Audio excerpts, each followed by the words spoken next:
It's time for this week's episode of Brandon Sports Talk, featuring in-depth interviews from those who are trending in the world of athletics.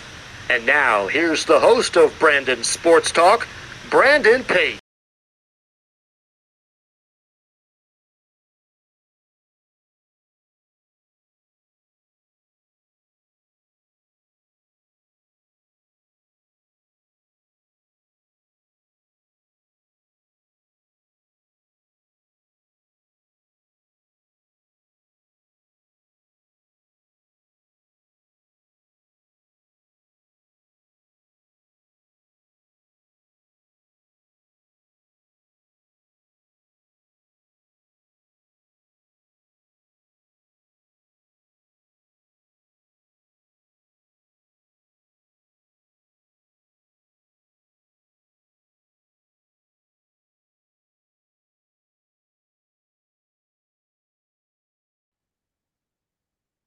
Welcome back to Brandon Sports Talk. In today's episode, I have the privilege and honor of interviewing the Lenoir Rhyne's head athletic trainer, Michael Flicker. How are you doing today?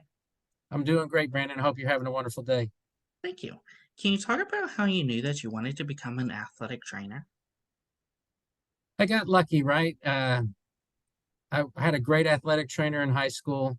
I wasn't really a great player, so I spent a lot of time on the sideline with our head athletic trainer, Drew Breckenridge, and he told me how it combined his love for caring and being around sports together, and I kind of got into it right away as an undergrad at Temple University. What was your experience like getting to study undergrad at Temple and then going to get your master's at UNC Chapel Hill? Real fortunate, right? I'm at two prominent Division I universities working with athletes on their campus, right? I just was blessed to be around great athletic trainers, Jerry Schwilly, Ryan Kling as some of my mentors as head and assistant athletic trainer while I was at Temple. Also worked with John Chaney, Michelle Madison at uh, basketball and field hockey. I worked with Jerry Burton, Bruce Arians football teams. Also during my time there, and at Carolina, I worked field hockey, wrestling, lacrosse. Karen Shelton, Bill Lamb, Dave Klarman, right? Some leaders in the profession, always competitive at all those sports. So it was just fun to be around success. It was fun to help programs be successful, whether it was from filling a water bottle or doing an extensive rehab on somebody after their injury. It was all really a great experience. What were some of the things that you were able to take along your way from Temple and UNC to help you to come to Lenoir Rhyne? Oh yeah, the first one is, you have a big injury moment at some point in your life as a professional. Fortunately, mine was really early when I was probably too young and too dumb to be scared by it. Somebody in my position group really hurt their neck, and I, was the stabilizing part of the, injury evaluation and emergency action plan process. And so getting that really significant thing out of under my belt, or as a notch on getting something done, was really beneficial to my career and confidence moving forward. Like I said, I had great mentors at Carolina and great support from everybody in the teaching side of everything. Mike Sittler, Iris Kimura at Temple, Bill Prentice, who wrote a lot of the textbooks we used at Temple, was at Carolina, as somebody to get advice from. But there's just so many great professionals that taught me the right way to do things. What was that experience like getting to come to Lenoir Rhyne to become their athletic trainer? Real fortunate. One of my classmates from Chapel Hill was the head athletic trainer here. And in 96, when I got married, he helped me move down. He helped me find a job down here in North Carolina from New Jersey to work at a local high school. And then over the next couple of years, I transitioned to join his staff in 2001. And he was my head athletic trainer until 2011, when he went primarily academic. And then I was given the opportunity to take on his role here as a head athletic trainer. Dr. Michael McGee, he still works here at Lenoir Rhyne upstairs. We just had lunch together the other day. Ultimate professional.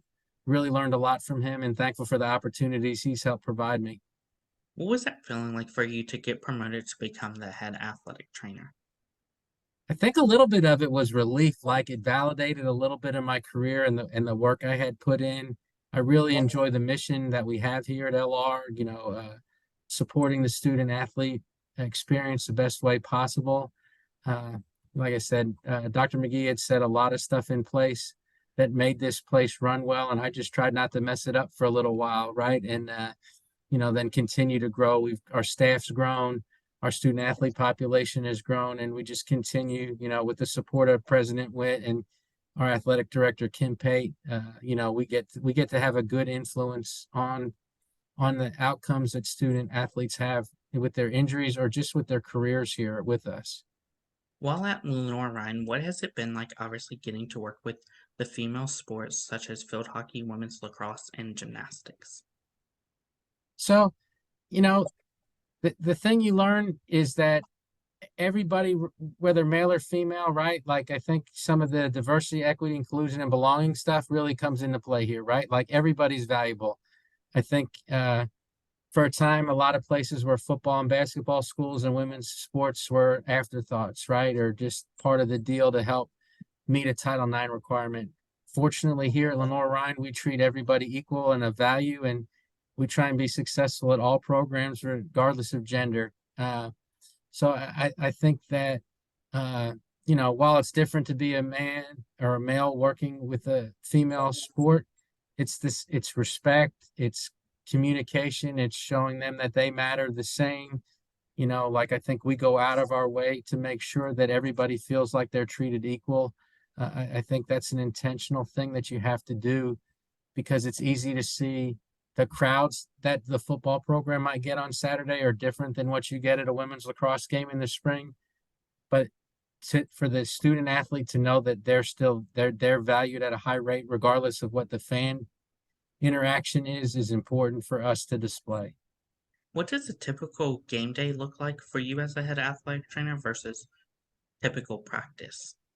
So I've covered a lot of different sports over the years, and being the head athletic trainer the past 12, I do the best I can not to micromanage. I think, my job is to create a culture of this is how we care for our student athletes. And I need to get that information to my staff so they understand what their sport needs to look like that fits our Lenoir Rhyne athletic training model. My staff of 7, they all carry their own sports, and their expectation on their game day or their practice day is clearly defined. And for me personally, the sports when I cover it is to make sure that I give them the best chances I can to be successful, whether that's at practice or a game, to participate when they're safe only, and to make sure that they trust in me to take care of them the best way I know how. Like sometimes you wrestle that concussion fence or that return to play from an ankle or a knee, right? Like there's that little window where we're not quite sure. Well, we'll make sure we're sure. The mental aspect, the mental health piece has really changed in the last little bit. I can't just have you pass a physical test and say you're safe, right? I need you to tell me you feel comfortable to return to play. Yes, I'm ready. Well, I'm worried I'm going to get hurt again. Well, then you're going to play timid, right? And then that's going to lead to the likelihood of another injury happening. So let's make sure you're mentally ready and physically ready before we put you back out there. Being a head athletic trainer, what is that like getting to oversee those assistant athletic trainers working in other sports? The athletic trainers that work with me are tremendous, and they make me look very good on a daily basis. I think we're super intentional during the hiring process to hire the best available candidates that not only fit the need for the sports that we have open at the time, but also fit the athletic training culture of do right, take care of the kids. I think we're tireless workers. I think we're solution oriented, and I know a lot of athletic training staffs feel like they are looking for the same people that we are. I'm real fortunate for every person I have on my staff and what they bring to our program.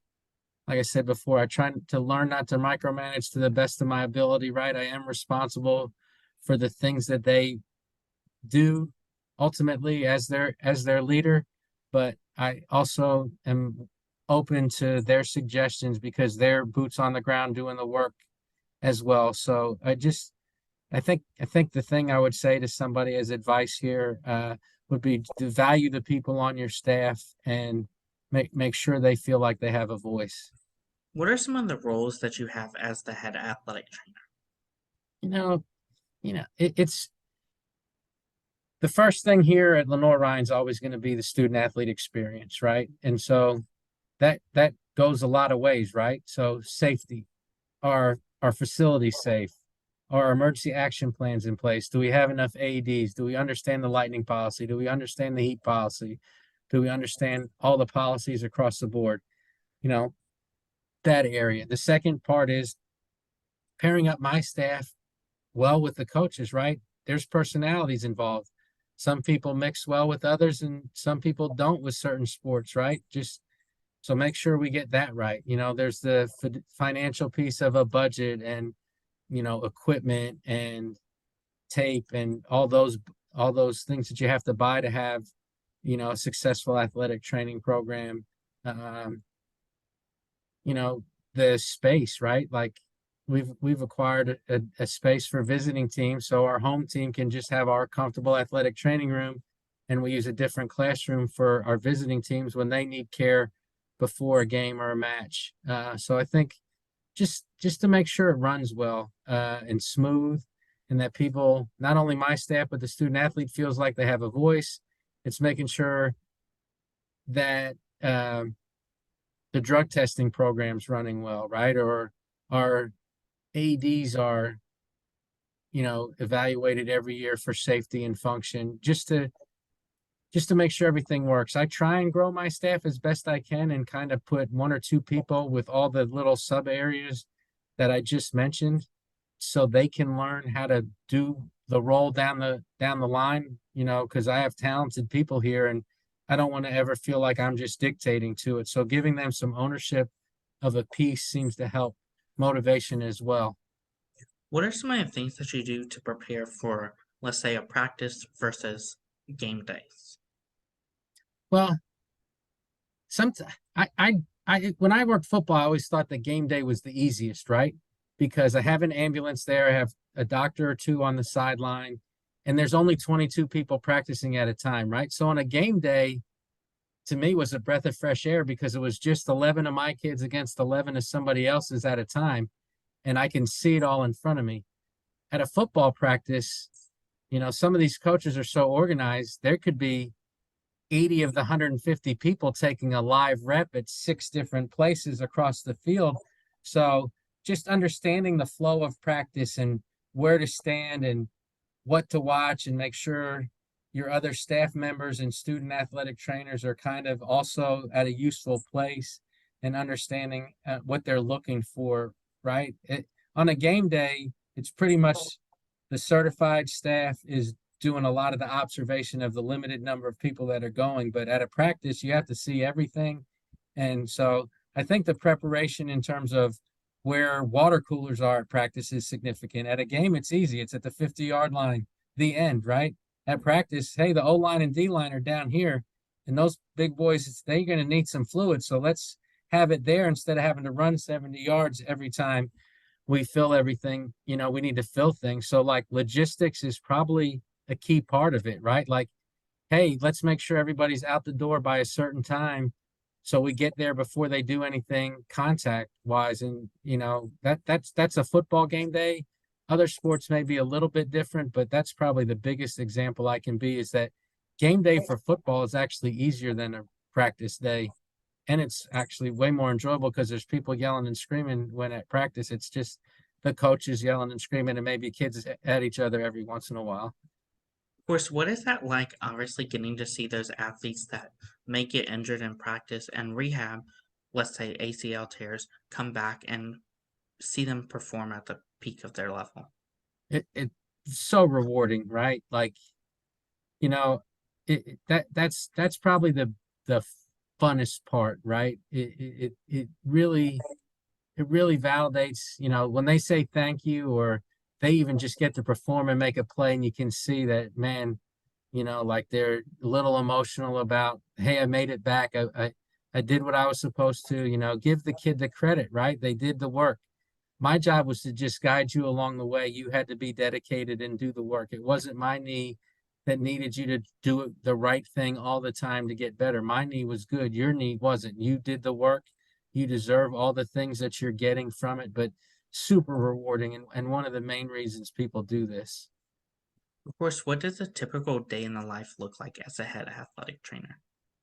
You know, I think sometimes I get bogged down with a little bit extra paperwork that I might give away if I had the opportunity. But you know, my staff, they're the ones that are grinding, right? I go to a couple of meetings just to make sure that we're ready for this thing or ready for that thing with some of my other administrative roles.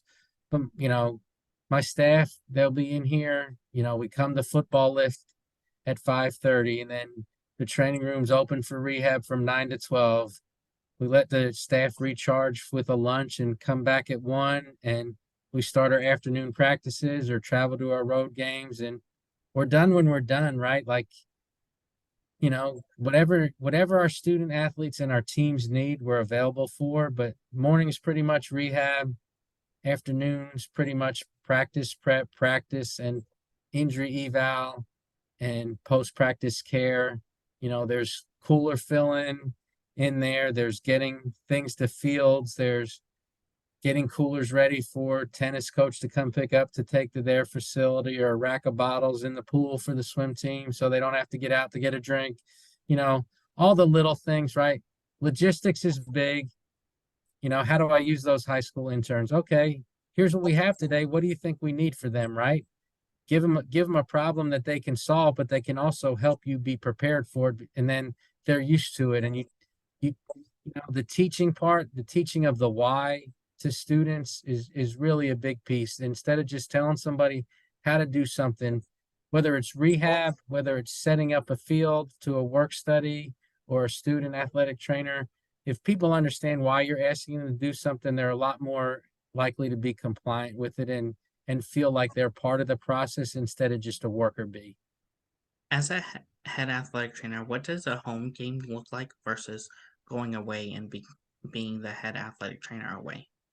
So I think you you have to do a little bit more work at home, right, to prepare your space, because we're putting out the coolers for both teams, and we want to make sure that our EAPs is active, the right gates are unlocked, the doctors are there, those kind of things, that you have a reasonable facility for somebody to prepare their team for the same contest that you're going to be in, right? And you know what you have.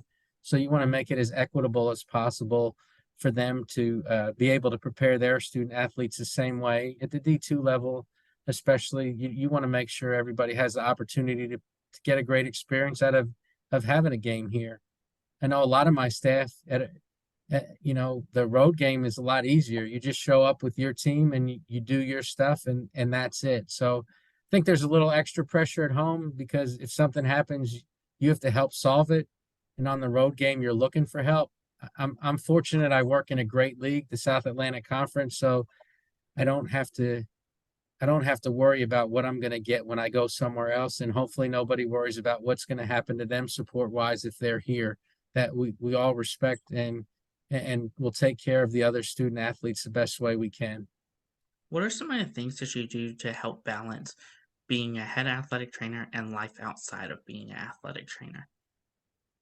Well, I have the best wife in the world, right? Like, I know people say that, but like, my wife really gets it. I started dating her when I was already working here as an athletic trainer, so she understands the schedule.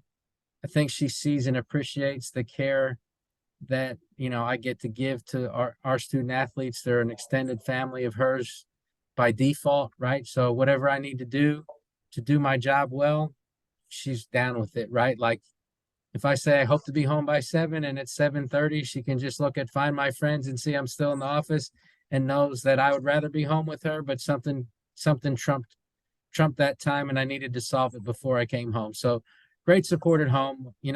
Same with our 3 children. They get it, right? My one of my sons grew up in the athletic training room, right? Like, Ryan grew up in here, but Caitlin and Patrick, they also understand it, right? And now my grandkids, they're like, "Hey, is granddad at work? Yeah, when's he coming home? I don't know, hun." But they get it, right? My family, some of our interactions are just here, right? So the balance piece is important, that your family buys into it. And sorry that was real long about the family, but I'm very thankful to those people for understanding and letting me do my job the way I want to do it. The other thing about balance is finding something that I like, right? And how does it fit into my schedule? You know, I work out with some people from here, and it's a good release, right? But it fits around the workday because I'm already here. So whether it's running with my running partner, or going in the weight room with somebody else, or just going and sitting in somebody's office and talking about their life and your life, that there's value outside of sport, right? So I think that's the way I do it the best. My wife likes to go to plays too. So when I get some downtime, we got a play to go to Thursday night this week, right? So let your significant other, or somebody in your family, make sure they know they matter, because your time away from work, you're going to be spending doing things that they want to do, instead of just, again, your schedule dictates everything. Of course, what are some of the things that you learn now that you didn't know before becoming a head athletic trainer? I I think if you stop learning, you stop growing, right? So I'm real fortunate. Again, I say that a lot, but I really believe it. Mental health's way different than when I started, right? That's a big priority for us here now, in terms of screenings, in terms of awareness. We teach the coaches mental health first aid. We try and have everybody certified in that, right? Like that piece is way different. Concussions changed a lot. Concussion management used to be put them in a dark room and let them sleep until they felt better. We know that active at low levels is better for recovery now, right? So I think just the field's evolved, and you have to evolve with it and be willing to ride the tide to the shore, and learn as much as you can all the time to put your student athletes in the best position as possible to be successful. Uh, Rehab changes, right? Awareness of hip seems to be the new thing, right? Like, I think everybody say, "Oh, I got a hip pain," or "I got a trick shoulder," right? "Oh, I have back." Like, there's just way more rehab. There's way more evaluation tools. There's better doctors. There's better medicine. So there's so much. And if you just stick your head in the sand, you're going to get passed by and not be near as effective as somebody else, or as you could be. For future athletic trainers, what are some of the things that they need to do to prepare themselves to become that head athletic trainer for a college team? I think some of the things I believe in strongly to be a good athletic trainer are communication skills and caring, right? That'll get you a long way. The next piece is, your reputation. It takes a long time to build, and it's easily broken with some bad actions or mistakes. So, make sure you're consistent. Be true to yourself, right? Like, don't be somebody you're not just because somebody wants you to be something different. Be you, because that's the only thing. You be authentic you, because that's all you can ever be at the end of the day on a consistent basis. So that helps your reputation, because you're you all the time. So continue to be like that. It's going to take some organizational skills and some leadership skills. So, maybe reading some books there are super helpful.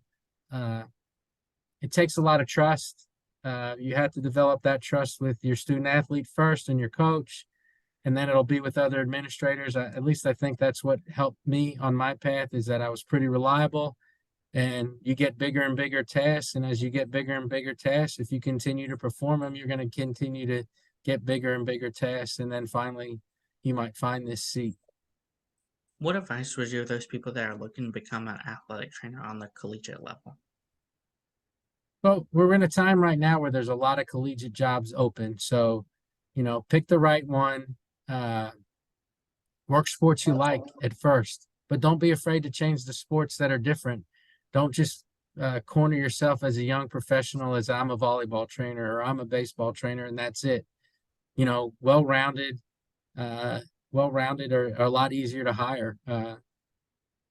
Sometimes when we're looking for specific sports at our place, and some of the difference makers on a tiebreaker on a resume and an interview are, I've worked that sport before and I haven't. So I think that's an important piece is to diversify yourself. But again, back to what we just answered, right? Communication, caring, and reliability and reputation. Those will help you a long way. It makes it easier for the staff you're working with to recommend you for the next place. What advice would you give those future athletic trainers looking to become head athletic trainers of a program? Um, make sure you want that, right? Like some people, I know we do monthly meetings with my staff, and I'm like, hey, are you trying to be a head athletic trainer? No, I'm comfortable with a couple administrative duties and the sports that I have. I don't know that I want it. So make sure you want to be it first. And then if you do, that leadership class that we talked about is probably beneficial. And, just working your way to like work with your current boss and say, hey, could I shadow you for 2 days at some of your meetings so I know what they look like? So when I interview for that kind of position, I can really understand it a lot better. That's great advice. Where can my listeners contact you at for So the easiest way to contact me is I'm flickerm@lr.edu.